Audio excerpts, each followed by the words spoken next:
네, 안녕하세요. 학폭톡의 장 팀장입니다. 네, 안녕하세요. 법무법인 상원의 문인곤 변호사입니다. 네, 이번에 책 나오셨죠? 네. 이거 교보문고 알라딘 네. 다 구매 가능한데 지금 교보문고에서 몇 등인지 아세요?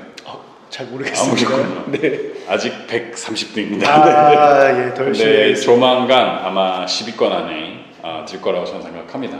왜냐면 이제 이쪽 분야 책이 많이 없고요. 소설 쪽이랑 좀 겹쳐 있어요, 지금은. 근데 이제 이렇게 정확하게 쓴 책만 따로 분류를 지금 또 하고 있더라고요. 피드백 모아서 또 한 번 개정판을 낼 건데 그때도 또 좋은 사례가 나오지 않을까 싶습니다. 네. 학폭 발생 시에 이제 긴급 조치가 있습니다. 그래서 요거의 요청 방법이 사실 뭐 악용될 수도 있지만 네. 그래도 준비는 해야 되기 때문에 방법을 알아놓는 게 좀 좋을 것 같은데 어떤 게 있나요?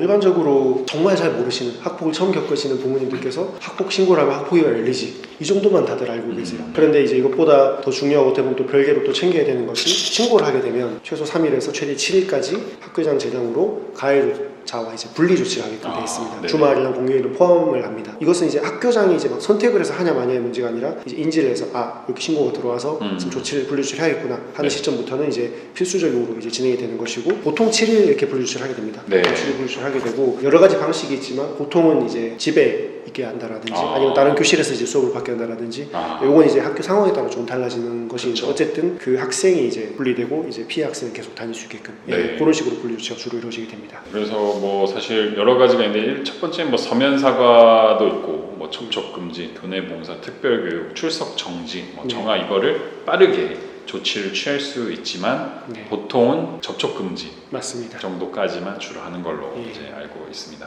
관련된 법이 있죠. 학교폭력예방법 시행령 제21조입니다. 21조에 네. 보면 가해 학생에 대한 우선 출석 정지 등이라고 네. 규정이 되어 있고 간단하게 살펴보면 법 제17조 제4항에 따라서 학교장이 네. 출석 정지 조치를 할 수 있는 경우는 다음 각 호와 같다. 이 호 중에 하나에 속하게 되면 출석 정지 조치를 할 수 있는 것이죠. 네. 이제 첫 번째가 보면 이제 2명 이상의 학생이 고의적, 지속적으로 폭력을 행사하는 경우. 약간 집단 그렇죠. 폭행 느낌이네요. 그렇죠. 2명 이상이니까 집단 폭행 그렇게 이해하시면 될 것 같고 두 번째는 학교 폭력을 행사해서 전치 2주 이상의 상해를 입힌 경우입니다. 전치 이주라고 하는 게 뭐 어디가 부러지거나 이런 게 아니고 멍든 것도 이주가 될 수가 되지 있습니다. 않나요? 그래서 이제 진단서를 끊을 때 꼭 이제 상해 진단서 이런 식으로 이제 상해가 표시되게끔 끊는 게 그래서 또 포인트라고 할 수 있겠죠. 네네. 네, 그리고 세 번째가 학교 폭력에 대한 신고, 진술, 자료 제공 등에 대한 보복을 목적으로 폭력을 행사한 경우.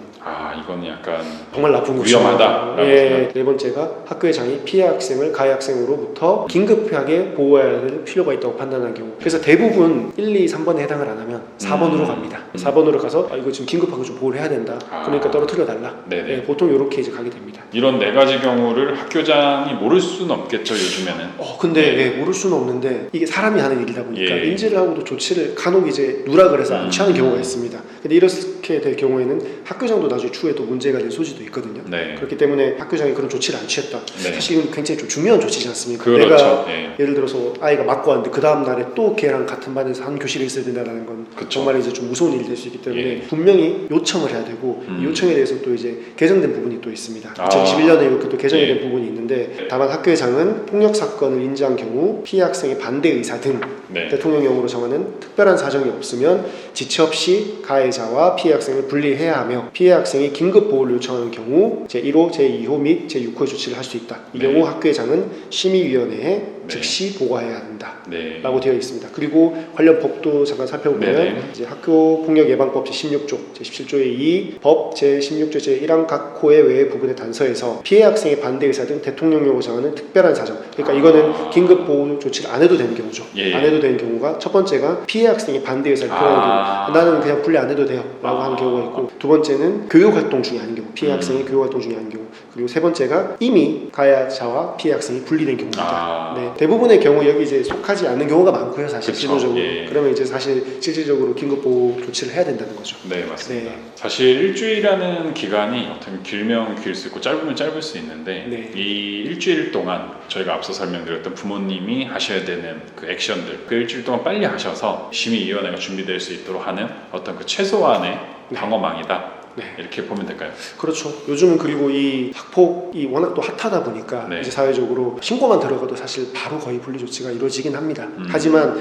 이런 경우에 적절한 분리 조치 요건들이라든지 요청을 알고 있으면 조금 더 이제 피해 학생을 보호하는 데 도움이 많이 될 수 있겠죠. 그리고 무엇보다 부모 입장에서 결국 내 아이가 가해 학생과 한 공간에 바로 그 다음날부터 있는 걸 절대 원하지 않으실 겁니다. 그쵸. 결국 부모님도 그렇게 생각을 해주셔야 됩니다. 아이가 원하든 원하지 않든 실제로 이 긴급 조치가 뭐 행정적으로 이루어지든 안 이루어지든 이런 느낌보다 내 아이를 빨리 가해 학생으로부터 보호하고 분리해야겠다라는 그 인식 하나로 빨리 출발하시는 게 가장 마음이 중요하다고 할 수 있겠습니다. 맞습니다. 긴급조치 방법 꼭 학부모님들도 숙지하시고 활용을 하셔라 라고 말씀을 드리고 싶습니다. 네, 긴급조치 7일 동안의 네. 기간, 이 7일의 기간을 또 활용하는 방법들이 또 있습니다. 네. 이 7일 동안 아이가 피해를 입은 것을 알고 난 직후지 않습니까? 네네. 직후이기 때문에 이때부터 지금 제 유튜브만 봐서는 이해가 안 되시겠지만 검색을 하든지 네. 해서 해야 될 일들을 좀 적으셔서 정리를 하셔야 됩니다. 예를 들면 피해 사실을 이제 정리를 해야겠죠. 경위서라든지 진술서를 일단 정리를 해야 됩니다. 이때는 이제 내 아이와 함께 이런 것들을 정리를 해야겠죠. 아무래도 워딩으로 적어보는 게 편합니다. 말로 들어서는 안 되기 때문에 그쵸. 타이핑을 하든지 워딩으로 꼭 적어두시고, 그리고 CCTV 네. 만약에 피해를 입은 장소에 대해 CCTV가 설치되어 있다면 이 CCTV 확보하는 작업을 꼭 하셔야 되기 때문에 부모가 그 장소에 꼭 가봐야 됩니다. 이 7일 기간 동안에. 예. 그리고 뒤에도 나오겠지만 이제 반 친구들 진술, 왜냐하면 이런 부분들이 결국 아까도 말씀드렸지만 증거 싸움입니다. 그렇기 때문에 주변에서 그런 적 없어요, 그런 적 없어요, 그런 적 없어요, 그것만 가지고 학폭이다, 학폭이 아니다 이렇게 결정되는 거 아니지만 네. 흔히 말해서 보강 증거라고 하죠.